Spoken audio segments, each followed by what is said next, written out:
जय श्री हरि। प्रभु आप सब श्रीमद् भगवत गीता के 17वें अध्याय के श्लोकों का श्रवण कर रहे हैं। पिछले दिनों आपने श्लोक 14, 15 और 16 का श्रवण किया, जिसमें प्रभु ने सात्विक तप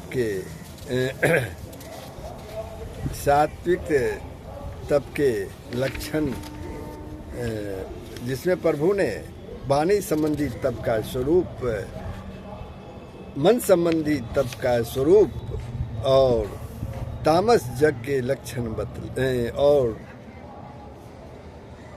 शारीरिक तप के स्वरूप का वर्णन किए हैं श्लोक 14, 15 और 16 में। अब आगे जो श्लोक हैं, श्लोक 17, 18 और 19, इन श्लोकों में प्रभु ने 17वें श्लोक में सात्विक तप के लक्षण बतलाए हैं, 18वें श्लोक में राजस तप के लक्षण बतलाए हैं और 19वें श्लोक में तामस तप के लक्षण बतलाते हैं, जो कि सदा सर्वथा त्याज है। तो प्रभु ये श्लोक 17, 18 और 19 प्रारंभ हो, उसके पूर्व प्रभु से नम्र निवेदन।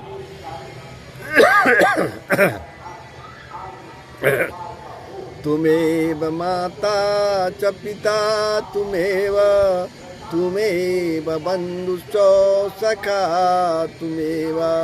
तुमेव विद्या द्रविणं तुमेव सर्वमं देव वसुदेव सुतं देवं कंस चाणूरमर्दनं देवकी परमानंदम कृष्णं वंदे जगद्गुरुं। तो प्रभु श्लोक 17 प्रारंभ हो, उसके पूर्व आप लोगों से नम्र निवेदन है कि अगर आज आपने सब्सक्राइब नहीं किया है तो अवश्य कर देंगे। अपने विचार कमेंट बॉक्स में अवश्य लिखेंगे, साथ ही शेयर करेंगे, लाइक करेंगे। जय श्री हरि, जय श्री कृष्ण। तो अध्याय 17 के श्लोक 17, जिसमें सात्विक तप के प्रभु ने लक्षण बतलाए हैं, वो ध्यान पूर्वक इसका श्रवण कीजिए। श्रद्धया परया तप्तं तपः तत् त्रिविधं नरे अफलाकांक्षी वियुक्ते सात्विकं परीक्षते। फल को न चाहने वाला योगी, पुरुषों द्वारा परम श्रद्धा से किए हुए उस पूर्वोक्त 3 प्रकार के तप को सात्विक तप कहते हैं।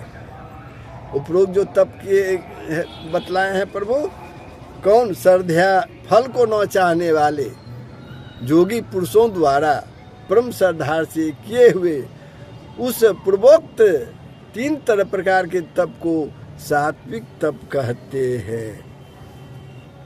अब यहाँ प्रश्न उठता है, जो मनुष्य इस लोक और परलोक के किसी प्रकार के भी सुख भोग या दुख की निवृत्ति रूप फल की कभी किसी भी कारण से थोड़ी भी कामना नहीं करता, उसे अफलाकांक्षी कहते हैं। और जिसके मन, बुद्धि और इंद्रिय अनासक्त, निगृहित तथा शुद्ध होने के कारण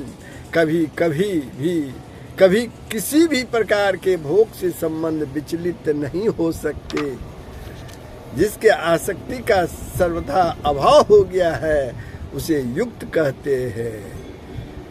अब परम श्रद्धा कैसी श्रद्धा को कहते हैं और इसके साथ 3 प्रकार के तप करना क्या है?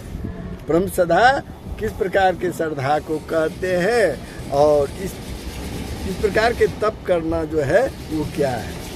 शास्त्रों में उपयुक्त तप का जो कुछ भी महत्व, प्रभाव और स्वरूप बतलाया गया है, उस पर प्रत्यक्ष से भी बढ़कर सम्मान पूर्वक पूर्ण विश्वास होना परम श्रद्धा है, जो शास्त्र में बतलाया गया। और ऐसी श्रद्धा से युक्त होकर बड़े से बड़े विघ्नों या कष्टों को कुछ भी परवाह न करके सदा अविचलित रहते हुए अत्यंत आदर और उत्साह पूर्वक उपयुक्त जो तप बतलाया गया है उसका आचरण करते रहना ही उसे परम श्रद्धा करना है, उसे परम श्रद्धा करना है। अब अगले श्लोक में राजस तप के लक्षण बतलाए हैं प्रभु ने श्लोक 18 में।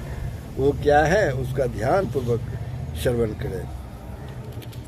सत्कार मान पूजार्थम, सत्कार मान पूजार्थम तपोदम्भेन चैव यत् क्रियते तदिहि प्रोक्तम राजसं चलम ध्रुवम। तो प्रभु श्री कृष्ण ने राजस तप के लक्षण बतलाए हैं इस श्लोक 18 में। जो तप सत्कार मान और पूजा के लिए, जो तप सत्कार मान और पूजा के लिए तथा अन्य किसी स्वार्थ के लिए भी स्वभाव से या पाखंड से किया जाता है वह अनिश्चित और क्षणिक फल वाला तप यहाँ राजस कहा गया है। मतलब स्वार्थ सिद्धि के लिए किए जाने वाला जो तप दम्भ पूर्वक किया जाता है वही राजस माना जाता है। केवल स्वार्थ के संबंध से ही राजस हो जाता है, फिर दम भी साथ में हो उसके लिए तो कहना ही क्या है। राजस तप को अध्रुव और चल कहने का क्या यहाँ पर अभाव है। जिस फल की प्राप्ति के लिए उसका अनुष्ठान किया जाता है उसको प्राप्त होना या न होना निश्चित नहीं है, इसलिए उसे अध्रुव कहा जाता है। और जो कुछ फल मिलता है वह भी सदा नहीं रहता, उसका निश्चय ही नाश हो जाता है, इसलिए उसे चल कहा जाता है। अब प्रभु श्लोक 19 में तामस तप के लक्षण बतलाते हैं जो सर्वथा त्याज है, इससे तप का कोई भी फल प्राप्ति नहीं होती है। ये तप जो है तामस तप सर्वथा त्याज है। तो श्लोक 19 में क्या बतलाते हैं। मुद्ग्राहिनात्मनो यत्पीड्या क्रियते तपः परस्योत्सादनार्थं वा तत्तामसमुदाहृतम्।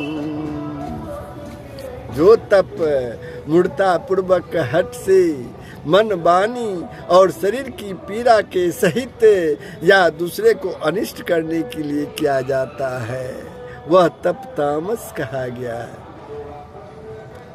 फिर से इसको समझिए। जो तप मूर्खतापूर्ण हठ से मन वाणी और शरीर की पीड़ा के सहित या दूसरे को अनिष्ट करने के लिए किया जाता है, दूसरे को हानि पहुंचाने के लिए किया जाता है, वह तप जो है तामस तप कहलाता है। अब दूसरों के अनिष्ट करने के लिए तप करना क्या है। दूसरों की संपत्ति का हरण करने, उसका नाश करने, उनके वंश का विनाश करने या उनको किसी भी प्रकार का कुछ भी अनिष्ट करने के लिए जो अपने मन वाणी और शरीर को ताप पहुंचाना है वही दूसरों का अनिष्ट करने के लिए तप करना है। तो प्रभु इस प्रकार प्रभु ने तीनों प्रकार के तप यानी तामस तप, राजस तप और सात्विक तप के लक्षण बतलाए हैं श्लोक 17, 18, 19 में। ये प्रसंग कैसा लगा आप अपने विचार कमेंट बॉक्स में अवश्य देंगे, साथ ही लाइक करेंगे, शेयर करेंगे, सब्सक्राइब भी कर देंगे। जय श्री हरि, सबका कल्याण हो। जय श्री हरि।